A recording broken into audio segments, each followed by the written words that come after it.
το κοτσίλι, μαζευόντουσαν όλοι οι ψαράδες για να τραβήξουν τη πεζότρατα. Πεζότρατα, βάλω πεζός.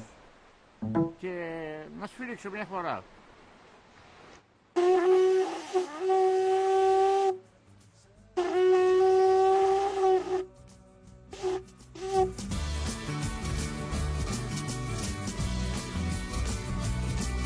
Η μπουρού, που κάποτε καλούσε τους ψαράδες για την ημερήσια εξόρμησή τους, σήμερα είναι ένα ιδιότυπο ρομαντικό γκάτζετ στα χέρια του Γιώτα, του ψαρά που καλωσορίζει τον επισκέπτη στο χειμωνιάτικο Άγιο Νικήτα και απαγγέλει ατέλειωτους στίχους από λευκαδίτες ποιητές.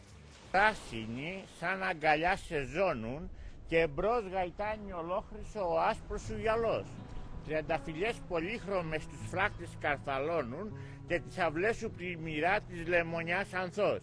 Η πέτρινή σου αυλόγυρη, τα θολωτά πορτόνια, η γραφική εκκλησούλα σου με το καμπαναριό, φτιαγμένη από τους προσπάπους μου στα περασμένα χρόνια, δέρνουν το δαχτυλίδι σου αρχοντικό χωριό. Ο μήλος στέκει στην κορφή του λόφου και αγναντεύει. Το λουλακί το πέλαγος που απλώνεται μπροστά και μια γαλήνια ανέκφραστη μες στην ψυχή μαγεύει που η πλανέστρα φύση σου απλόχερα σκορπά.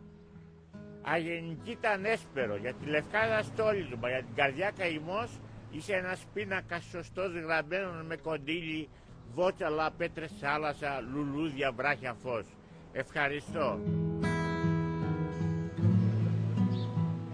Οι μέρες του χειμώνα, στο δημοφιλές τουριστικό θέρετρο του Αγίου Νικήτα, δεν θυμίζουν σε τίποτα το πολύβουο μελίσι του Αυγούστου με το συνοστισμό, τα στήφη των επισκεπτών και την κυριαρχία των μουσκωτών κροκοδίλων. Ο Άγιος Νικήτας το χειμώνα ανήκει στην ηρεμία, στους κατοίκους του, μετρημένους στα δάχτυλα και στις γάτες του.